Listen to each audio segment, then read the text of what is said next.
बसंती और रघुनाथ दोनों रात भर बहुत परेशान रहे क्योंकि उनकी बेटी सोनिया ने ठान लिया था कि वह शहर जाकर नौकरी करेगी।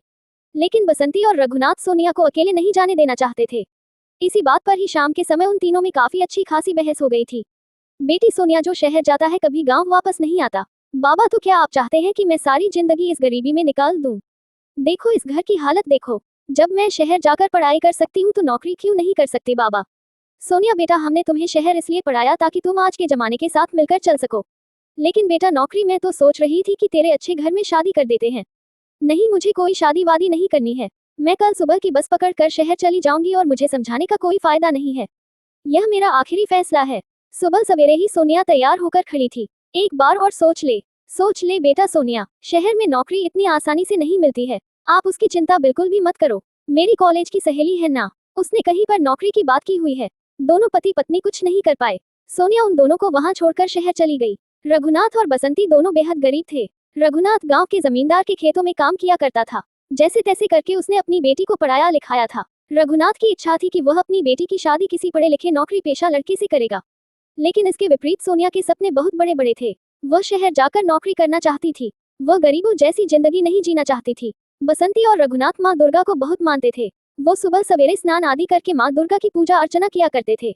सोनिया के चले जाने के बाद क्या हुआ? तुम इस तरह क्यों बैठे हो? तबीयत तो ठीक है ना? कुछ समझ में नहीं आ रहा। तबीयत खराब है या मेरा मन उदास है? चल मैं काम पर जा रहा हूँ और तू अपना ध्यान रखियो। सोनिया के चले जाने के बाद घर कितना खाली खाली लग रहा है। बस माँ दुर्गा उस पर कृपा करें। उसे नौकरी मिल जाए। हाँ उसे नौकरी मिल जाए। वो हमारे जैसा गरीब नहीं रहना चाहती थी, इसलिए हमें छोड़कर चली गई। कैसी बातें कर रहे हो जी? छोड़कर थोड़ी ही गई है, शहर में नौकरी करने गई है। तुम तो उसकी माँ हो, क्या नहीं जानती थी तुम्हारी सोनिया के सपने कितने बड़े बड़े देख लेना, वो वापस नहीं आएगी। दुखी मन से रघुनाथ काम पर चला जाता है और वहां जाकर पता चलता है कि जमींदार ने अपना घर और खेत सब दूसरे जमींदार को बेच दिया है और हमेशा हमेशा के लिए अपने बेटे के पास विलायत चला गया है। दूसरा जमींदार बहुत ही बुरा इंसान था। भाई क्या नाम है तुम्हारा? रघुनाथ है साहब। ठीक है, इधर आओ। देखो इस जमीन पर यहाँ से वहां तक मुझे गेहूं की फसल लगानी है, इसलिए जमीन को जोतकर तैयार करो और ये काम 2 घंटे के अंदर खत्म हो जाना चाहिए, क्योंकि उसके बाद मुझे बहुत सारे काम हैं। 2 घंटे का मतलब 2 घंटे? लेकिन मालिक ये कैसे संभव है? इतना बड़ा खेत 2 घंटे में जुती ही नहीं सकता। जमींदार को रघुनाथ के ऊपर गुस्सा आता है। वो रघुनाथ को जोरदार थप्पड़ मारता है जिसके कारण रघुनाथ नीचे गिर जाता है और उसके माथे पर चोट लग जाती है। तू मुझे सिखाएगा कि खेती बाड़ी कैसे की जाती है और कितना समय लगेगा? मैंने कहा ना 2 घंटे में ये सब कुछ तैयार होना चाहिए। ये कहकर वो वहां से चला जाता है। 2-3 किसान मजदूर भी वहां पर थे। वह रघुनाथ को उठाते हैं। रघुनाथ के माथे से खून बह रहा था। इसमें मेरी क्या गलती थी जो काम 2 घंटे में हो ही नहीं सकता? मैं तो बस वही कह रहा था। रघुनाथ पूरी कोशिश करता है कि 2 घंटे में काम खत्म हो जाए। बाकी मजदूर पसीने से तरबतर काम में लगे हुए थे। जमींदार वहां पर आता है। मजदूरों को इस तरह काम करता हुआ देखकर वो जोर से हंसता है।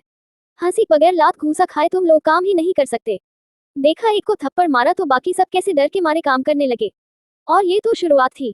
जमींदार का जोन सभी पर बरसने लगा। रघुनाथ पर तो कुछ ज्यादा ही था, क्योंकि रघुनाथ कभी कभी उसकी बात का विरोध कर देता था। ऐसा ही एक दिन था जब रघुनाथ पर जमींदार का कहर बरसता है।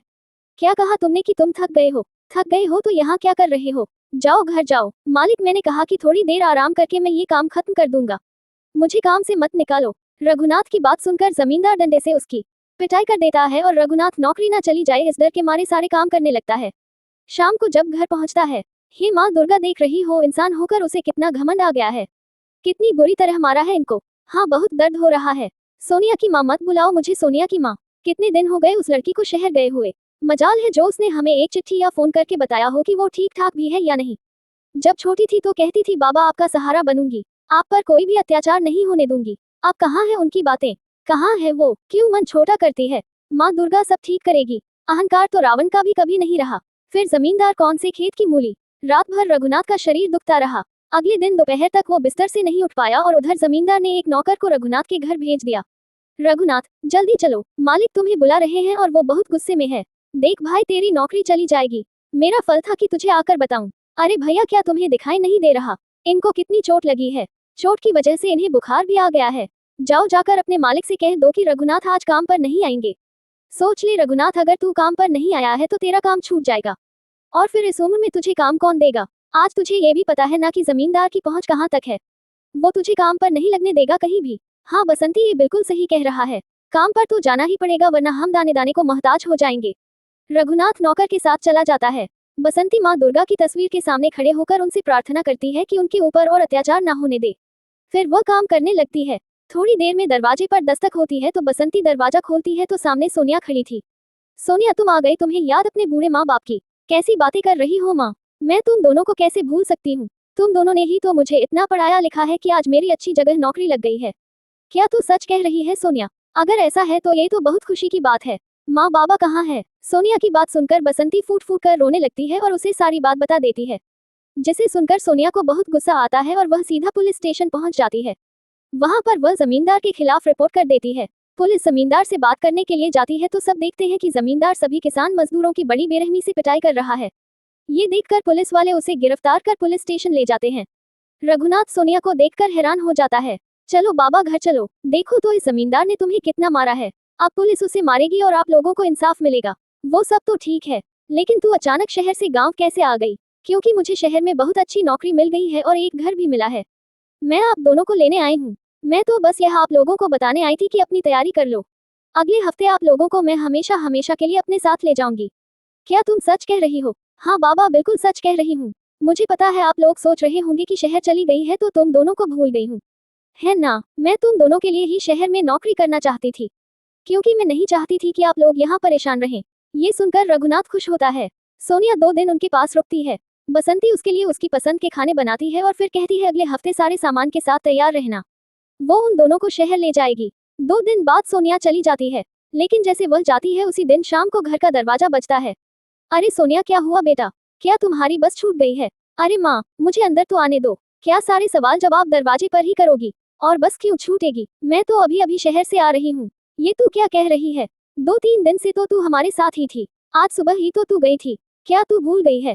माँ, कैसी बहकी बहकी बातें कर रही हो? मैं अभी अभी शहर से आई हूँ आप दोनों को लेने के लिए। आप दोनों के लिए खुशखबरी है। मुझे शहर में बहुत अच्छी नौकरी मिल गई है और जल्दी से अब सामान पैक कर लो।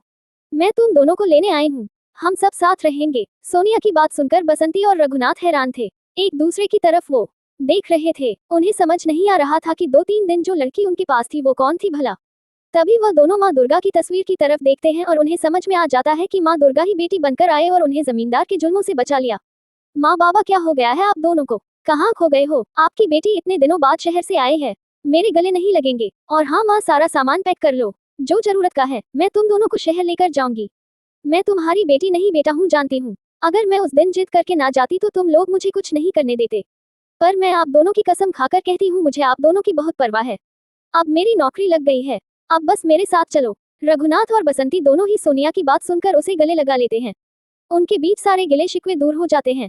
उधर रघुनाथ और बसंती दोनों जानते थे कि उनकी मदद करने वाली और कोई नहीं उनकी माँ दुर्गा थी, जो उनकी बेटी का रूप धरकर उनके पास आई थी। 2-3 दिन के बाद ही सोनिया अपने माँ बाप को अपने साथ हमेशा हमेशा के लिए ले जाती है।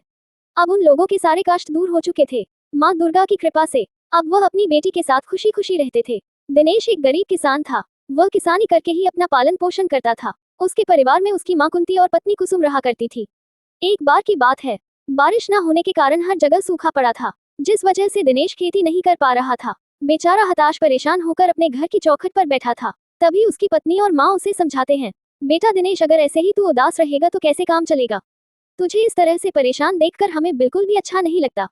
हाँ माँ जी, बिल्कुल ठीक कह रही है। अपने आप को थोड़ा संभालने की कोशिश करो। देखो, जीवन में उतार चढ़ाव तो आते ही रहते हैं, पर कहते हैं ना, अगर आज हमारा बुरा वक्त चल रहा है तो कल अच्छा भी आएगा। दुर्गा माता पर विश्वास रखिए, एक दिन सब ठीक हो जाएगा। कुसुम, आखिर मैं क्या करूं? मुझे कुछ समझ में नहीं आ रहा। तुम तो अच्छे से जानती हो, सूखा पड़ने के कारण दिन प्रतिदिन फसलें और ज्यादा खराब होती जा रही हैं। ऊपर से मैंने जो कर्ज लिया है वह भी नहीं चुका पाया। कर्जदार मुझे बार बार पैसे के लिए टोकते हैं। आखिर कब तक मैं उनसे नजरें चुराता रहूंगा? मैं तुम्हारी परेशानी अच्छे से समझ रही हूँ, पर ऐसे उदास रहने से भी कुछ नहीं होने वाला। अगर उदास रहने से सारी परेशानियां खत्म हो सकती थी तो इंसान उदास होकर अपनी सारी परेशानियां खत्म कर सकता था। वही तो बेटा, बात को समझने की कोशिश कर और अंदर चल, थोड़ा सा खाना खा ले। तूने रात से कुछ नहीं खाया। अगर ऐसे ही भूखा पेट रहेगा तो क्या होगा? कुछ नहीं होने वाला उससे। चल अंदर। अरे माँ, मुझे कुछ नहीं खाना। तुम और कुसुम जाकर कुछ खा लो। मुझे थोड़ा सा अकेला छोड़ दो। थोड़ा वक्त अकेला रहूंगा तो शायद मुझे अच्छा लगेगा। आज मुझे कर्जदारों को उनके पैसे वापस करने थे, लेकिन आज मेरा हाथ पूरी तरह से खाली है। मेरे पास 1 रुपया भी नहीं है। अगर कर्जदार दरवाजे पर आते हैं तो मैं उन्हें क्या जवाब दूंगा? मुझे कुछ समझ में नहीं आ रहा। कभी कभी तो दिल करता है नदी में कूदकर जान दे दूं। खबरदार, अगर आज के बाद आपने जुबान से तुमने ऐसी बातें निकाली तो। अरे तुम्हें क्या लगता है परेशान सिर्फ तुम हो? तुम्हारे साथ साथ यह पूरा परिवार भी परेशान है। पर अगर मरना ही हर परेशानी का हल होता तो इंसान कब का मर चुका होता। हाँ बेटा, बहू बिल्कुल ठीक कह रही है। अपनी जुबान से कभी ऐसी बातें मत बोलना तुम। तुझे देखकर ही तो हम जी रहे हैं, और अगर तू ही ऐसी बातें करेगा तो हम क्या करेंगे जी कर। लेकिन तभी कुसुम देखती है कि कुछ कर्जदार उसके घर की ओर आ रहे हैं। ये देखकर दिनेश और उसका पूरा परिवार थोड़ा घबरा जाता है। लेकिन वो दो कर्जदार श्याम और नरेंद्र दोनों दिनेश के पास आते हैं और गुस्से में बोलते हैं, क्या बात है दिनेश, कर्ज लेते वक्त तो तूने बड़ी बड़ी बातें की थी, है कि समय पर तू हमारे सारे पैसे वापस कर देगा। पर अब तो देखते देखते 4 महीने बीत गए हैं, लेकिन तूने अभी तक हमें हमारे पैसे वापस नहीं किए। क्या चाहता है तो, है कि तुझे और तेरे पूरे परिवार को धक्के मार कर निकाल कर घर में ताला लगा दे। अरे श्याम, मुझे तो लगता है इस भिखारी दिनेश के साथ यही करना होगा। तभी जाकर ही इसे समझ में आएगा कि कर्ज लेना तो बड़ा आसान होता है, लेकिन जब कर्ज चुकाने की बारी आती है तो इंसान लाचार और बेबस हो जाता है। और जब कर्ज को चुकाने की औकात ना हो तो कर्ज लिया क्यों तूने? हैं, देखो आप दोनों अच्छे से जानते हो, इस साल बारिश ने हमें कितना परेशान किया। सूखा पड़ने के कारण खेती नहीं हो पा रही, जिस वजह से इस बार मेरा बिल्कुल भी मुनाफा नहीं हुआ। मुनाफा तो छोड़िए, मैं खेती ही नहीं कर पाया। मैं आपको कहाँ से पैसे दूंगा? वो तेरी परेशानी है कि तू पैसे कहाँ से देगा। तू चाहे चोरी कर या किसी का मर्डर कर, हमें इससे कोई लेना देना नहीं है। हमें हमारे पैसे चाहिए। भाई आखिर कब तक हम लोग इंतजार करते रहेंगे? वह दोनों गुस्से में दिनेश के घर के दरवाजे पर गुस्से में जोर जोर से लात मारने लगते हैं। दिनेश और उसका पूरा परिवार श्याम और राजेंद्र से माफी मांगने लगता है। भाई साहब, मुझे बस 1 महीने का समय दीजिए, मैं आपकी पाई चुका दूंगा, लेकिन भगवान के लिए मेरे घर को नुकसान मत पहुंचाइए। मैंने बहुत मेहनत से इस घर को बनाया है। हाँ बेटा, जैसे दिनेश मेरा बच्चा है वैसे ही तुम दोनों भी मेरे बच्चे ही हो। अपनी इस माँ पर थोड़ा सा रहम करो, बस 1 महीने का और समय दे दो। अगर 1 महीने में हम तुम्हारा कर्ज वापस नहीं कर पाए तो तुम हमें घर से धक्के मारकर निकाल देना। ठीक है, आज सिर्फ और सिर्फ मैं दिनेश की माँ की वजह से ही दिनेश को 1 महीने का वक्त और दे रहा हूँ। उसके बाद मैं किसी की नहीं सुनूंगा। तुम्हारा बहुत बहुत शुक्रिया बच्चे, अपनी माँ पर तरस खाने के लिए। बाकी हम पूरी कोशिश करेंगे कि हम तुम्हारा पैसा समय रहते ही चुका दें। श्याम और राजेंद्र दोनों दिनेश को 1 महीने का समय देकर वहां से चले जाते हैं। उनके जाते ही दिनेश परेशान होकर अपने घर में दुर्गा माता की पूजा करने लगता है और उनसे प्रार्थना करता है, हे दुर्गा माँ, हम पर रहम कर बारिश कर दीजिए। बारिश न होने के कारण हम लोग अपना काम नहीं कर पा रहे हैं और इस वजह से हमारी स्थिति दिन प्रतिदिन खराब होती चली जा रही है। थोड़ा हम पर रहम कीजिए दुर्गा माँ, अब हम किसके भरोसे रहेंगे? हाँ माँ, हम पर रहम कर, हम तो तेरे ही बच्चे हैं ना। और अपने बच्चों को इस तरह से परेशान करके तुझे क्या मिल रहा है? और ठीक शाम को बहुत जोरों से बारिश शुरू हो जाती है। बारिश देखकर दोनों पति पत्नी बहुत खुश होते हैं। अगले ही दिन से वह तीनों मिलकर खेती करने के लिए अपने खेत जाते हैं। कुंती एक टोकरी में खाने का डब्बा और पानी की बोतल लेकर जा रही होती है तो वही कुसुम एक हाथ में खेती करने का हल लेकर खेत की ओर बढ़ रही होती है। अब तीनों खेत पर पहुंचकर साथ में मिलकर खेती कर रहे होते हैं। माँ, आज तो हमने अच्छे से खेती की है, बस अगर ऐसे ही मौसम ठीक रहा तो देखना जल्द से जल्द हम अपना कर्जा चुका देंगे। हाँ बेटा, ये जो कुछ भी हो रहा है ना सब दुर्गा माँ की वजह से ही हो रहा है। दुर्गा माँ, बस ऐसे ही अपना आशीर्वाद मेरे पूरे परिवार पर बनाए रखना। शाम होते ही तीनों अपने घर की ओर निकल रहे थे, तभी अचानक से दिनेश का पैर फिसल जाता है और वह एक बड़े से पत्थर के ऊपर गिर जाता है, जिस वजह से दिनेश के सिर में और पैर में बहुत ज्यादा चोट लग जाती है। दिनेश को इस तरह घायल देखकर कुंती और कुसुम दोनों घबरा जाती है और वह दोनों आसपास के लोगों की मदद लेकर दिनेश को अस्पताल लेकर जाती है, जहां डॉक्टर दिनेश के सिर में और पैर में पट्टी कर देते हैं और बोलते हैं, देखिए इनके पैर में फ्रैक्चर हुआ है, इसीलिए लगभग 6 महीने तक इन्हें बेड रेस्ट की जरूरत है। इन्हें कहीं जाने मत दीजिएगा आप लोग, और हाँ, जितना हो सके उतना इनका ख्याल रखना। इन्हें आराम की सख्त जरूरत है, तभी इनका पैर ठीक हो पाएगा। डॉक्टर की बातें सुनकर दिनेश का पूरा परिवार उदास हो जाता है। वह तीनों जैसे तैसे अपने घर आ जाते हैं। घर आने के बाद दिनेश उदास और बेहोश होकर अपने बिस्तर पर लेट जाता है। अगली सुबह दोनों सास बहू मिलकर खेती करने के लिए खेत जाते हैं। वह दोनों जैसे तैसे खेती कर रही होती है, तभी दिनेश भी वहाँ खेती करने के लिए आ जाता है। दिनेश को देखकर कुंती और कुसुम हैरान हो जाते हैं और वो दोनों उस पर गुस्सा करने लगते हैं। दिनेश, तेरा दिमाग तो ठीक है ना? डॉक्टर ने तुझे मना किया है ना बाहर आने से, फिर तू क्यों आया है? अभी कल ही तो हम तुझे हॉस्पिटल से लेकर आए हैं और आज तू खेत में आ गया। तुम बात को समझने की कोशिश क्यों नहीं करते हो? कल डॉक्टर ने जो कुछ भी कहा है तुम्हारे सामने ही तो कहा है ना, फिर क्यों तुम यहाँ आए हो? और अगर अभी गलती से भी तुम्हें कहीं लग गई तो और लेने के देने पड़ जाएंगे। तुम चुपचाप घर जाओ, हम कर लेंगे यहाँ पर जो करना है। कुसुम और कुंती के इतना कहने के बावजूद दिनेश उन्हें कोई जवाब नहीं देता और चुपचाप खेती करने लग जाता है। वह अकेले ही सारा काम बड़ी तेजी से कर रहा था। ये सब देखकर कुंती और कुसुम दोनों हैरान थे। थोड़ी देर बाद कुंती को बहुत जोर से प्यास लगती है और कुंती देखती है कि उसके पानी की बोतल में तो पानी है ही नहीं। वो अपनी बहू को पानी लेने के लिए घर भेजती है। कुसुम घर आकर पानी की बोतल में पानी भर रही होती है, तभी दिनेश के कमरे से दिनेश की आवाज आती है। दिनेश को देखकर कुसुम हैरान हो जाती है। अरे अगर यह यहाँ है तो खेत में किसानी कौन कर रहा है? कुसुम को कुछ भी समझ नहीं आ रहा था। वह बहुत ही हैरान हो जाती है।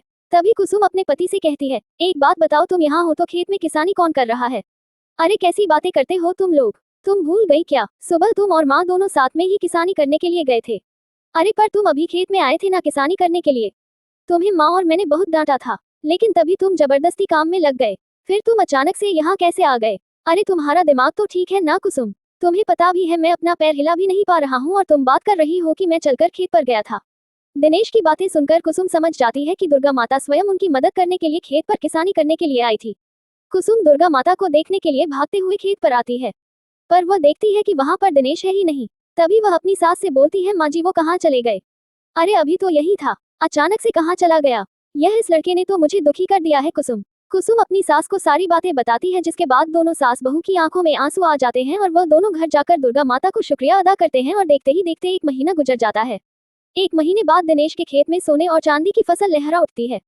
ये सब देखकर दिनेश का पूरा परिवार बहुत खुश था और वह सब मिलकर अपना कर्ज भी कर देते हैं और साथ ही हंसी खुशी अपने जीवन में आगे बढ़ते हैं।